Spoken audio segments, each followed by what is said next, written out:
We need to talk about this. Last year, I made $20,000 in dividends. That's money that I didn't work for, money that just showed up in my bank account without me having to do anything for it. Now, I'm going to share with you how you can do it too. Dividends are when a company shares. Those are the parts that I always like. When people talk about dividends, it's just like this free money arrived and you didn't do anything for it and boom, you're rich all of a sudden. Shares their profits with their owners, and you can start getting paid just by owning the right stocks. Now, if you are early on in your investing journey, it usually makes sense to reinvest your dividends instead of spending them, because they will start out small, but the more you reinvest them, the more they will compound and grow for you and make you more free money. Take our free investing masterclass to learn more.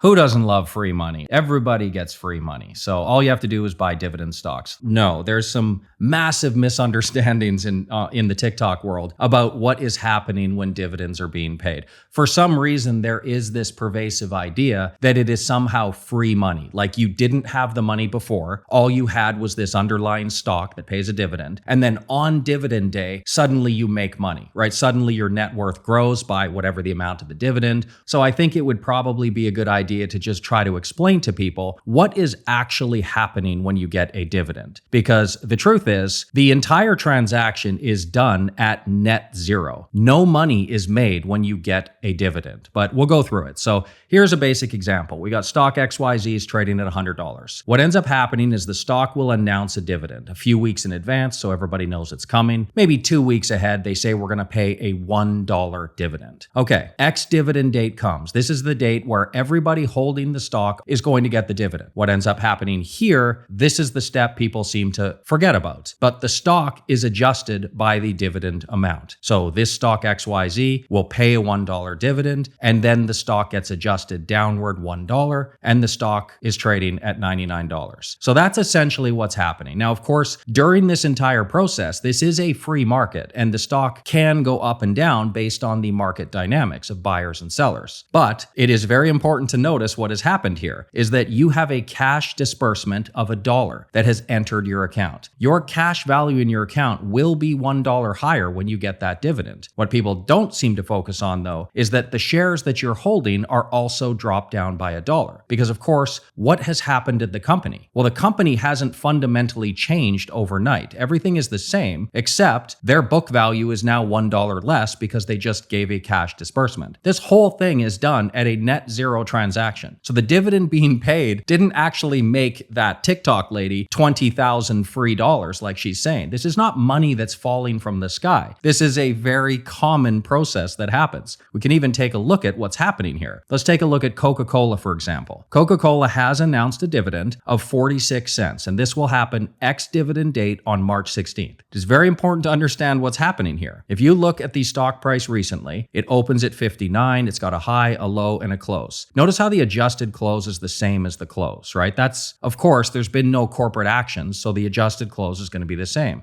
But what happens when we go look at the last dividend? Well, the stock opened at 62.52. It has a high, it has a low. It closed at the end of the day at 62.48. And then they paid a dividend. That's the X dividend date. Well, what happens when they pay a dividend? As I said, that 62.48 gets deducted by the 44-cent dividend, doesn't it? Because the company has a book value that's worth less after paying a dividend. 62.04 is what the stock should be worth starting the next day. Well, look at the adjusted close, 62.04. That's what happens when dividends get paid. So this process that everybody on TikTok will tell you that free money has just entered your account, nothing has happened. All that has happened is that your cash line on your brokerage statement, it will have a little bit of extra cash. And the share value line, your unrealized gains, will be lower by the exact same amount. Nothing has happened. And this would be more obvious if it was a very large, like special dividend or something, then you'd be able to see it. You didn't suddenly just get richer by 20%. No, that is actually not what's happening. Now, I don't want to say right now that there would be no reason to ever buy dividend stocks. That's not my point. My point is only the transaction is net zero. But if you want to be a dividend investor for different reasons, I'll go over a few reasons why people might still want to buy dividend stocks, but not for the free money, because there is no free money. I want to stress that a million times. TikTokers, please stop talking about how this money just fell into your account. It certainly did not. Anyway, the first reason would be if you you actually did value that income stream. Because that's all that's happening. You're just getting cash and you're trading share value for that cash. Now, you could also do this yourself on a stock that doesn't pay a dividend. You could just hold the stock long term, and every 3 months, you could just siphon a few of your shares off and you could pay your own dividend. It's the exact same thing. As long as you're holding the stock for longer than a certain period, you're going to be deemed long-term capital gains, and it's going to be the exact same thing as dividends. That might be a reason. If you actually valued the cash, you could either do it yourself on a non-dividend stock, or you could just buy a bunch of dividend stocks that do give you that cash disbursement. It's,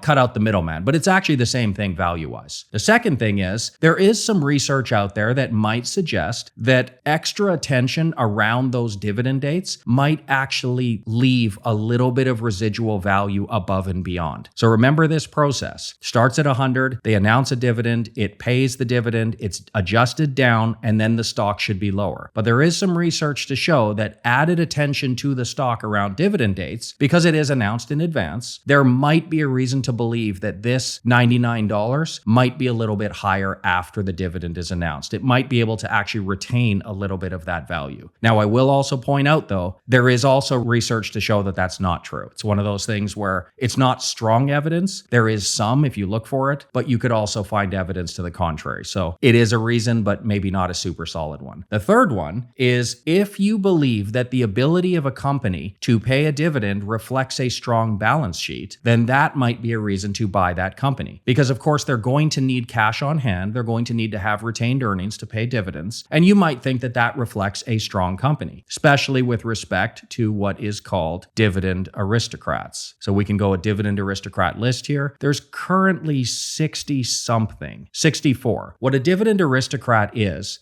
they raised their dividends for 25 straight years. So that means not only did they continue paying it, remember the example for Coca-Cola paying 44 cents last year, now they're paying 46 cents. That is not only maintaining the dividend, but it is increasing it. Even just by 1 penny is good enough. But dividend aristocrats do need to maintain and increase it every single year. So there's 64 of these. General Dynamics just cracked the list. If you go to the top, 67 years, number one Dover. Pretty impressive, right? There's our Coca-Cola from our example, 60 years. They have raised their dividends every year consecutively for 60 years. So like I said, if you believe that that is actually reflecting a company with a strong balance sheet, then you could actually make a reason that, okay, I'm going to buy this dividend stock because clearly they have a great balance sheet. Okay, fine, no argument. But what you also have to understand is, again, there is research showing that a company with a strong balance sheet that has been paying dividends for year in and year out and increasing them for 60 years, the capital appreciation on the underlying stock probably isn't growing as fast as non-dividend paying companies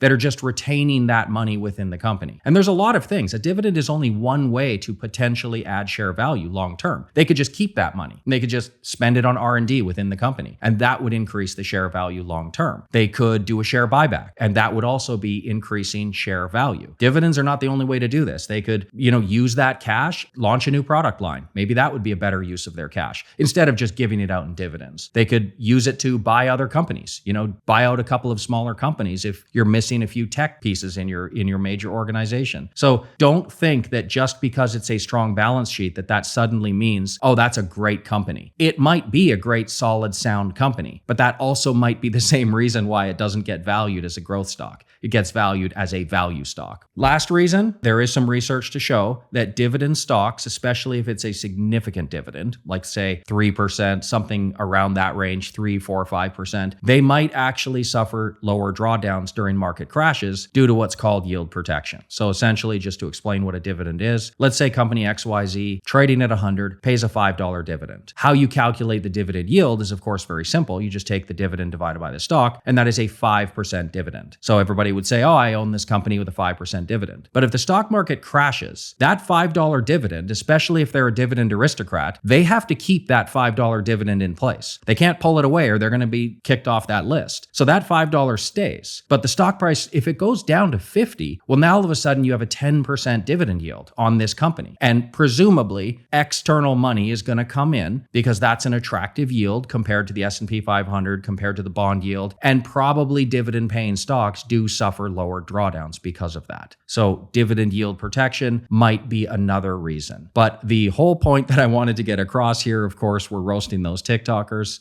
Bottom line, there is a lot of misconceptions about dividend investing. And for some reason, people seem to think that the dividend itself is making the money. Another thing people think, which just isn't true, is that if you reinvest the dividends long term, that in itself is going to make you long-term money. It does not. It's the same thing. You can run the numbers. It is not free money. The only way a dividend stock will make you more money is if the stock itself appreciates in value. The dividend itself is done at net zero. So choose your companies wisely. Don't invest in something just because it pays a dividend. Like I said, you could get a growth stock that doesn't pay a dividend and pay yourself a much larger dividend if you're choosing the right stock. So, sorry, TikTok. Dividend investing is not the holy grail. It did not make you a millionaire. It did not make you any additional money whatsoever. That's not how it works.